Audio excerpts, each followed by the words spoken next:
Hey everyone, welcome back to my channel. I am so thankful y'all are here. I pray you can find home here, and if so, welcome.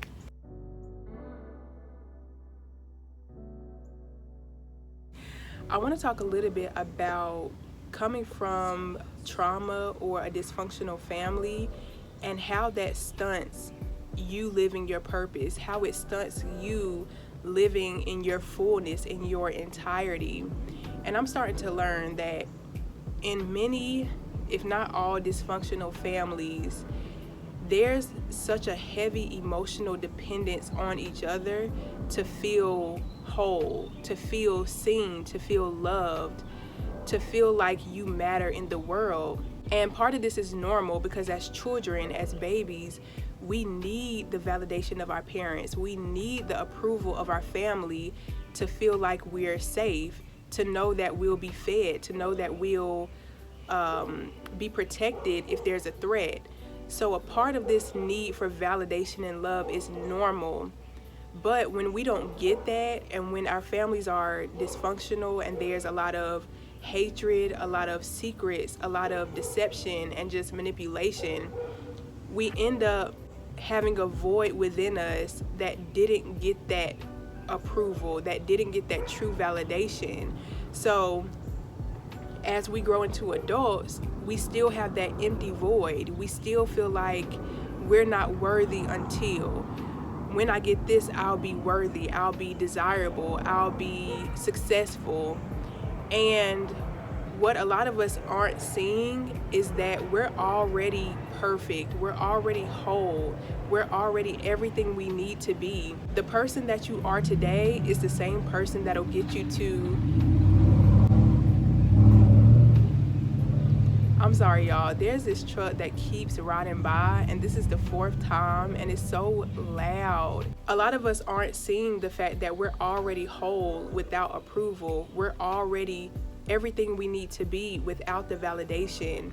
And it can feel like you don't matter when you don't get validation. It can feel like you're a nobody if you don't get the likes on Instagram. If you break up with somebody you really loved, it can tear at your heart. It can tear at your sense of self.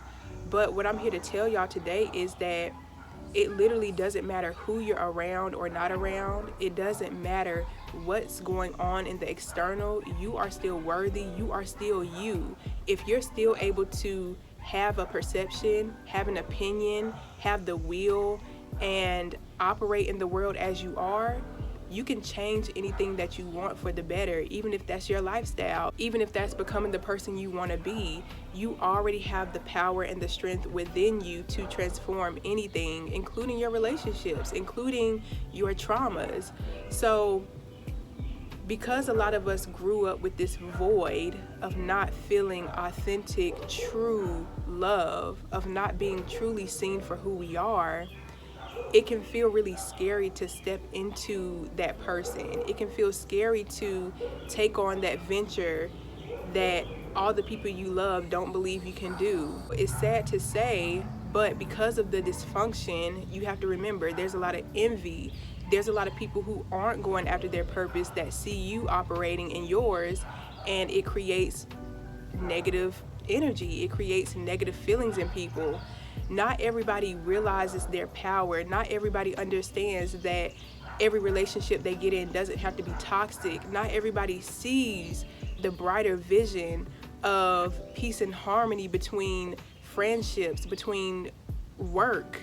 You know, a lot of our families were built generations and generations on secrets, on manipulation, on twisting up the story, on belittling other parts of the family or outcasting people and gossiping. So you have to realize that when you see different for yourself, when you operate in a different space of what the world is, everybody cannot come along with you. A lot of the people in our families are comfortable where they're at.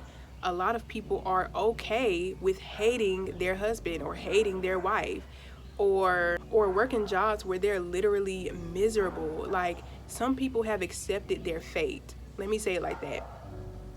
Some people have accepted their fate But you cannot let people who are okay with the mundane, who are okay with living miserable lives and being in toxic relationships, make you feel like what you're doing isn't right, make you feel like you separating from them is somehow a betrayal. In the dysfunctional mind, it is a betrayal because you're going against the status quo. But understand that your peace of mind, your sanity is more important than saying you have family or saying that you, I don't know. I don't even know, y'all. Like, your sanity and your peace is more important than anything, because once you get in a stable mindset, you can now go out and create with other people who have that similar mindset, and then have children who have a even higher and more quality mindset than y'all. So never feel bad for separating from family. Never feel bad for separating from somebody that you truly love, but that you see doesn't want to grow outside of what they already know, doesn't want to let their guard down and get out of their ego to be at peace and be at harmony with you. I went to visit my dad earlier today. Happy Father's Day, y'all. Shout out to all the dads, all the fathers, all the zaddies, okay? But anyways, and we got into a conversation about maintaining your authenticity even in relationships. And he basically said, I don't fight for love, but I do fight with love. And I just love that line. I told him, I was just like, I love that. And that's the reality. When you fight for love, you're fighting to be loved. You're fighting for that validation from that person. And you put them in the control seat of your life, of how you feel about yourself, because they don't just love you for you.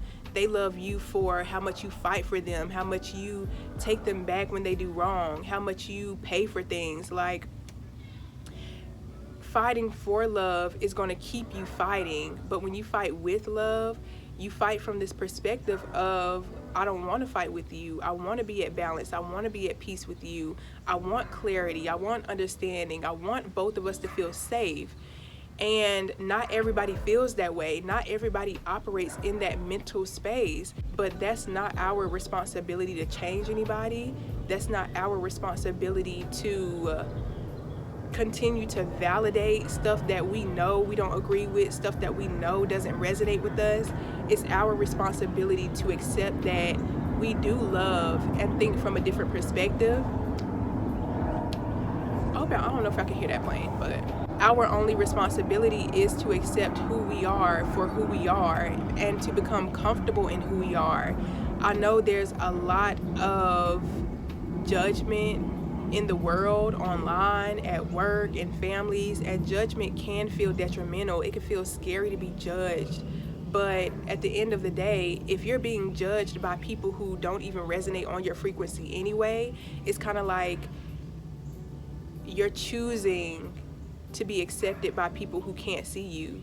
You're choosing to be accepted by people who wouldn't care about you at the end of the day because they don't operate at that level. So why choose to be around people who can't understand you at the level of harmony and peace?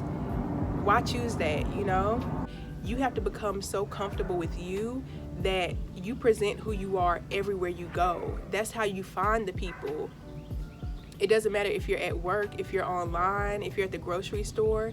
Who you are, when you let it radiate, there's somebody who will connect with it. There's somebody who will understand and see you. But if you're not operating as you, you're more than likely going to be surrounded by other dysfunctional or inauthentic people. So once you finally decide to make that transition into like who you really, really are, like I said, there's going to be a brief period where there's nobody around you because you're leaving behind what doesn't work. You're leaving behind the people that don't see you, and you're starting to evolve into somebody, this freaking ant. The more you operate in your authentic frequency, the easier and more consistently you'll find people who actually do understand and see you. But you have to get to the point where you can operate freely in who you are. So I'm gonna leave y'all with this last message. When it comes to relationships and just asserting yourself in the world in general, never sacrifice who you truly are just to get external things. When you operate in who you really are, the things that you need, the money, the spaces, the people, the places, all that will fall into place for your good. But you have to operate in who you are, or else God and the universe won't know what to bring you. The only people who feel like they have to control and manipulate the external are the people who don't know how to operate fully in their heart, are the people who feel like the external is to be controlled and greedy with, you know? It's a lot of people who, I mean, we can say they have mental health disorders, but a lot of people who use people to regulate their ego, to regulate their sense of self. So it's like, once you're able to find that sense of self and your worth within, then the outside begins to shape and conform to you, instead of it being the opposite way around. You don't have to force people to understand you. You don't have to force people to want to be with you or to stay with you. Things just happen naturally. So if you made it to the end of this video, I am so thankful, and I will see y'all in the next one. Bye.